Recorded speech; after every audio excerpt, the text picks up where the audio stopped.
Hello everyone, welcome back to my channel. In this video, I'm going to talk about what is an emergency fund, how much money do you need to keep in an emergency fund, and where can you park your money so that you get decent returns also. So let's get started with a short story. During the COVID time frame of 2020, one of my friends who was working with a real estate company in the Delhi NCR region got fired. It was an unexpected event and it was really unfortunate. He had never planned for such an event and that is why didn't have a lot of money in his account. Due to the lockdown situation, he was not able to find another job and he barely had savings to survive for just 2 months. And once those savings got over, he was left with no other option but to go back to his hometown. If he had created an emergency fund in the first place, this situation could have been avoided and he could have gotten more time to stay in the NCR region to look for another job. So what exactly is an emergency fund? An emergency fund is a separate fund or money that can help you cater to the problems which can appear at any point of time during your life without any prior notice. These problems could be unexpected or unavoidable and might require a lot of expense at your end. An example could be a new sickness or disease that got diagnosed within the family, or it could also be an unfortunate accident. It could also mean a crisis that could have happened in the business or a job loss, as it was the example in the case of my friend. This is a classic situation where an emergency fund could have come really handy for him. There are two features of such an emergency fund. The first one is liquidity. The money kept in such an emergency fund should be liquid, which means that the fund should be readily available to you as and when the need arises. This money should not be kept in instruments which have a lock-in period.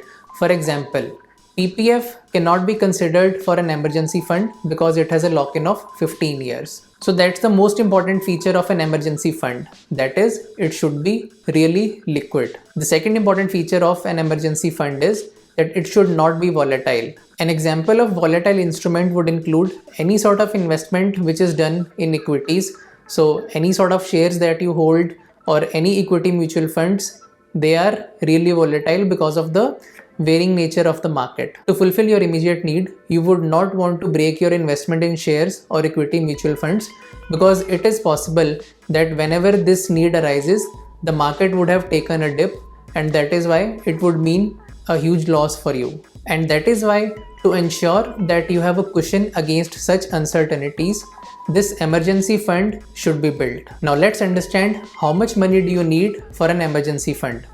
I'll explain it through an example. Let's assume a person earns rupees 50,000 per month. Out of this 50,000, he spends 30,000 rupees for his basic needs. The basic needs would include rental, grocery, food, paying the bills, gas, water, and even the loan EMIs that the person has already been paying. The rest 20,000 goes towards the desires or wants of that person, which would include shopping, luxuries, buying new clothes, gadgets, and even going for travel. And let's assume some portion of this 20k also goes towards some of the investments like equities or mutual funds. The minimum emergency fund for this person should be 6 times of his monthly expenses, which are going towards the needs of that person. So in this case, this person should have an emergency fund of 30,000 into 6, which comes out to be 1,80,000 rupees as the minimum emergency fund amount. An ideal case would be to have an amount which can cater to the needs for 12 months. So the ideal emergency fund for this person would come out to be 30,000 into 12, which is 3,60,000. Now there are two ways in which this person can build the minimum emergency fund amount of 1,80,000 rupees. The first way is to save 20,000 rupees per month, which is going towards the desires of this person, and save this amount for a particular period of time till he is able to accumulate 1,80,000 rupees. So in this case, if the person saves entire 20,000 amount, it would take 9 months to accumulate this emergency fund requirement. But if he still wants to keep 10,000 rupees for his desires and saves the remaining 10,000, then it would take double the time, which is 18 months to accumulate the minimum emergency fund requirement. This is the biggest challenge in creating an emergency fund, and that is why a lot of people don't create it, because it takes a lot of time, and that is where the second way might come in handy. So there could be instances wherein you can save money in a lump sum fashion. So let's say if you're working in a company and you get an yearly bonus, you can put this entire bonus amount towards your emergency fund. It can also happen that you have switched jobs or you are getting an increment in your current job. Whatever pay raise you are getting, or maybe you are getting a joining bonus, you can put this entire fund towards your emergency fund. Also, it can happen that you would have done some existing investments in maybe an FD or an RD. In case that is going to get matured, you can also park that money towards your emergency fund. So this way you can create it in a much quicker and efficient way rather than accumulating money every month. Whichever way works for you, you should try to create it as soon as possible, so that you have that cushion against any unforeseen event. Now let's talk about where can we park this money, which can be leveraged immediately at the time of need, and at the same time it gives us a good return. There are three ways in which you can create your emergency fund. The first one is savings account. Keeping your money with the savings account of your bank would give you an yearly interest of 2.5% to 3.5%. This interest rate is really low and is not even going to beat the inflation, which is around 5 to 6%. And that is why you should consider option 2 and option 3.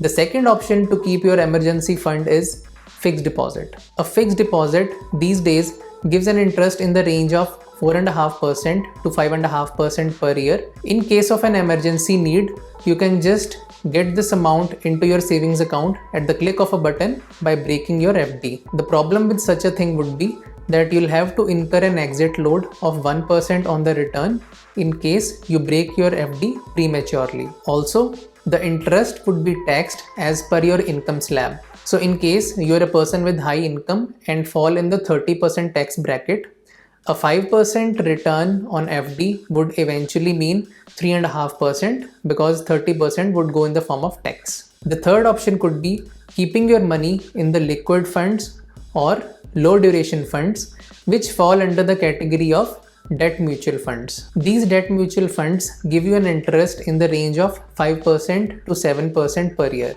The good thing about these liquid and low duration funds is that most of these funds, they don't have an exit load after you keep the fund for at least 7 days. And as the name suggests, the funds are so liquid that the money comes into your bank account within 24 hours after you break the fund. I'll put the links in the description on the good liquid and low duration funds. In terms of taxation, these debt mutual funds are taxable as per your income bracket if you keep them for less than 3 years. But if you keep them for more than 3 years, the interest earned would be taxed at flat 20% with indexation. An ideal mix here to keep your money would be 50% can be allocated to savings as well as FDs, and the rest 50% can be allocated to these liquid funds. I hope the content of this video was useful. If yes, please press the like button. Do put your comments in the comment section as to what I should be covering next. Please subscribe to the channel and press the bell button so that you can get notifications of the future videos. Please share this video with your family and friends so that they can also learn about these concepts. Thank you for your time and see you in the next video.